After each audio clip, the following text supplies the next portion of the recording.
What's up guys, it's Zach, and it is finally time for Black Ops 3 Zombies map tier list based on high rounding enjoyability. Hope everyone is having an amazing day so far, and it is now time to rank the most popular zombies game in COD history. I have to say thank you so much once again, as the BO2 tier list video performed even better than the BO1 tier list, and I'm extremely grateful for all the love and support. And without further ado, let's get straight into it. Coming in at number 14, without any hesitation, we have Nocturne Toten. If you ever wondered what it was like to play zombies at 0.25 speed, this is the map for you. The strategy is having enough brain cells to not lose concentration and have a horrendous death. All you have to do for this map is keep the debris on the stairs between Wonder Fizz and the mystery box closed, gather Juggernog, Quick Revive, Stamina Up, and Speed Cola, and then hit the mystery box for the Thunder Gun 800,000 times. This is a map I've played to round 100 before, but the most impressive record in COD Zombies history is the homie Tom Fantasy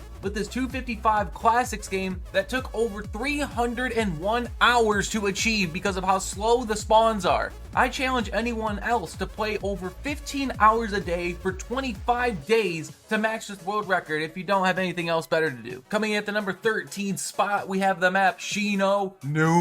Shocker? I think not. Once again, the game developers love having random perk spawns, and you can never get Jug in the first hut, the second hut, or the third hut most of the time on this map. Maybe that's just my luck. After opening up the whole map, other than the stairs leading to spawn closed, you will need to set up the max ammo Easter egg for later rounds. Now, after crying to your mom about how bad of a time you're having, you can now hit the box for the Wonder Waff, Monkey Bombs, and if you're lucky to pull the Mark II for early rounds so your guns don't tickle zombies. Then you can start with the high round strategy if you even want to continue playing by camping in the comm room hut and spamming the Waff, activating the trap, and rotating your gobblegum cycle. Once Waff ammo realizes it's Waff ammo, you have to start doing the 3 hut strategy. Shinonuma is also well known for not being able to see when the fucking trap is done, so you have to memorize the timings. This map shouldn't have been remade in BO1, let alone BO3 or Vanshard. You're lucky Noct was a thing in BO3, otherwise this map would get drop kicked to dead last. In the number 12 spot, we have the map Verrucht. If you haven't seen my BO1 tier list video, you know that Verrucht and I have never gotten along. On the plus side, you are given the Wonder Waff in this variation, so that's why I have it a little higher than before, but getting no drops from the Waff is a tough scene all around. The early round strat is called Speed Cola strat, where you basically camp in the Speed Cola room with the door leading to the other trap closed. With these really fast spawns, you are able to spam the Waff and cycle through that gobblegum cycle for alchemical. You can make it to about round 50 here since ammo becomes a problem, and then you have to move into the high round strat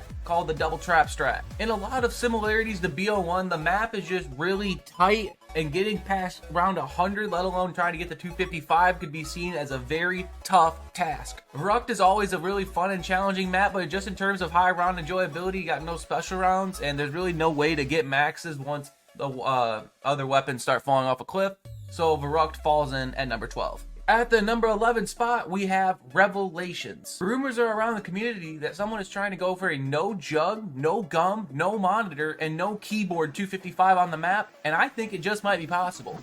This map is very difficult because in most maps, you only need 1 power switch to turn on the power, but this map has 4. Once you complete the spawn ritual, you take a teleporter right to Jug and are rewarded since not many people can get past the spawn room. The next thing on the agenda is to secure both infinite damage wonder weapons in the Apothicon and the Thunder Gun since it's a really hard map. Then you can secure the rags and head to Verrucht to sit in one fucking spot for over 35 hours. Yes, you sit in one spot the entire game, use infinite damage wonder weapons, infinite damage rags, and try not to fall asleep throughout the whole game. I asked professional zombies player Cam the Scholar to describe this map in one word, and he chose, with all the words in his vocabulary, brain dead. He said it best, which is why this map falls so low on the list. Coming at the number 10 spot, we have Horizon Drag.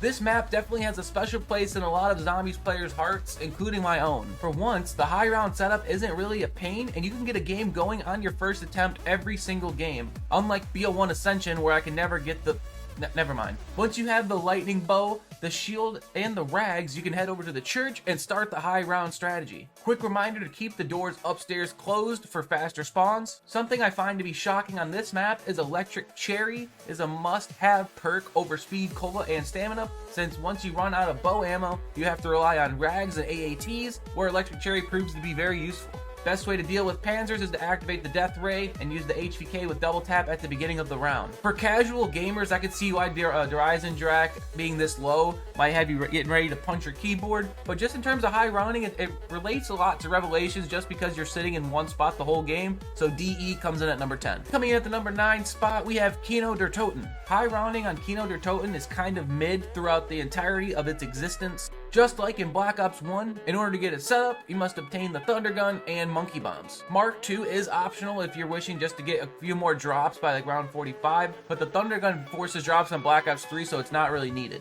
Then you acquire Dead Wire on the VMP and run Alley Strat and rotate your Gobblegums. Once it gets close to round 80, you'll have to move into front of the gate and use Dead Wire. Once you open the gate and move upstairs, this is where the strategy starts to get really boring.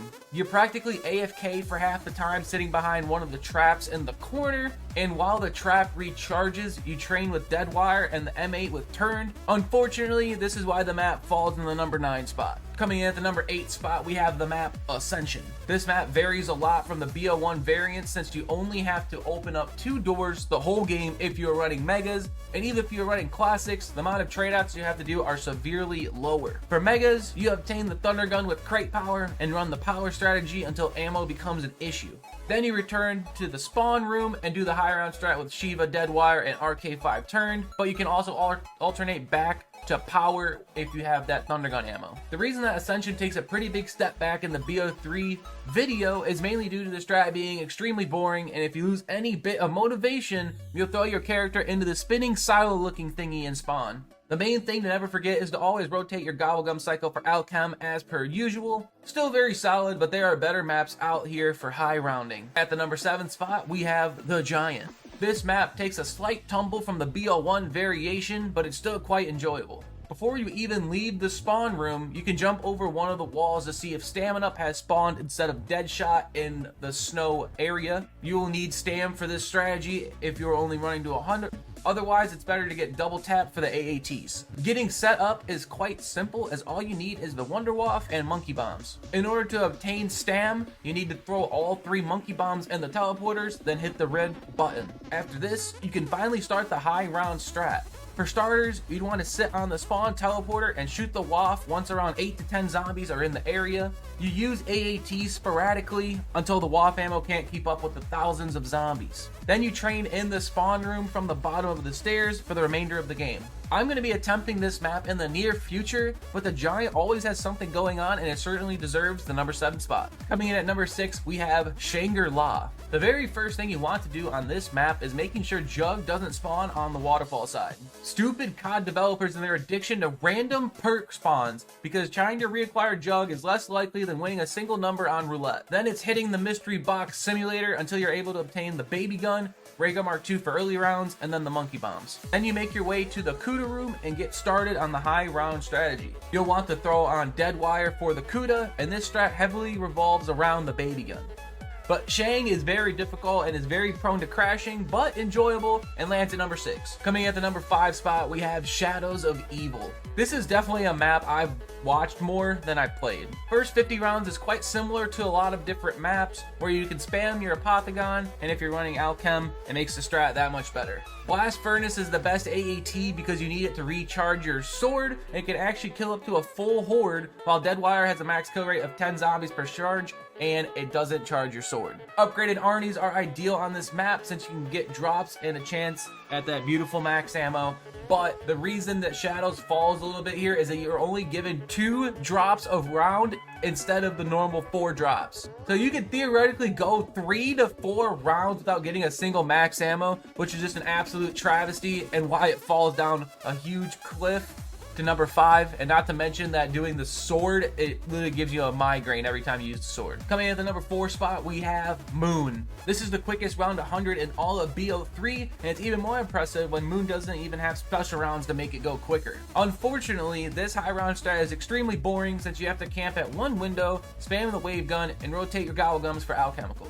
You're also given Gersh devices for even more chances at max ammos, alongside the hacker, which explains itself perfectly, snapping on dead wire to kill the astronauts almost instantly on any round. Have to remember when you hear the astronaut, make sure to go back to spawn and unhack the Patino. The reason that Moon falls at number 4 though is because depending on your gobblegums, you can get anywhere from like 3 to 9 extra max ammos literally just by popping your outcome like Immolation or the double point reward or the Carpenter reward or insta-kill, because you get 3 activations and it's 2, so that's 11 right there. Moonfall comes in at number 4. At number 3, claiming the bronze medal, we have Zetsubo no Shima. The first thing you want to do is start by working towards your top tier challenge so you can obtain a 5th perk in your game. I recommend growing fruit plants for electric cherry to be your 5th perk. After you obtain your 5th perk, make sure to build the shields and the gas mask. And finally, you have to set up your imprints just in case, because the trashers can destroy your entire existence without even thinking twice. Now you can head to the high round strat area,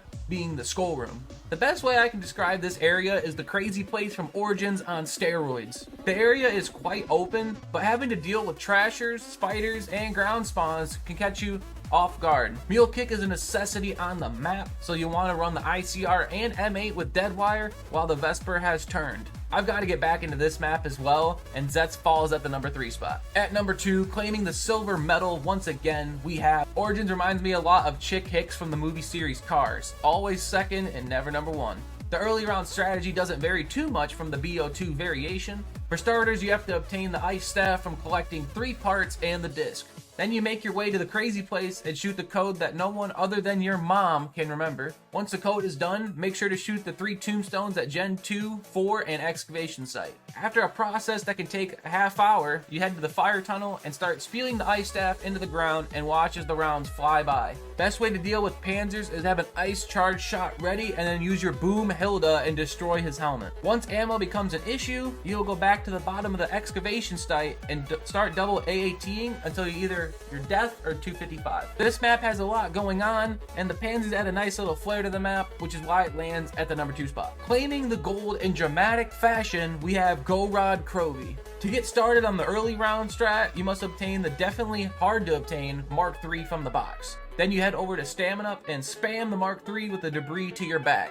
Closed. Another thing to remember is to grab the Valkyrie helmet for the high round strat, and having to deal with the Valkyries can be a huge pain since they turn into a ballerina half the time. After about round 35 or 40, the Mark III falls off the Grand Canyon, so you have to move to the shield strat in the bunker room. It's fascinating that this is the only map where a shield is the best option for getting to 255. Now it's spamming blast and melee simulator, and you'll occasionally have to move over to the right and activate Deadwire from the upgraded Vesper when necessary. The bunker room also has a very convenient trap to activate to speed rounds up significantly. In order to get to 255, you can't kill the Valkyries the entire game, according to KXG, who achieved round 255 classics on the map. The strategy is very enjoyable, but can get annoying since it crashes a lot. Here is what the tier list look like, and that's all I have for you today. We have Gorod Krovi, Origins, Zetsubo, Moon, Shadows, Shang, The Giant, Ascension, Kino, Drak, Revelation, Varuk, Shinonuma, and Noctur and Toten. If you did enjoy, please make sure to leave a like and subscribe if you are new. I made sure to go all out on this video because majority of the zombies community lives in the BO3 era. Other than that, it's been Zach. I'll see you all in my next video. Peace.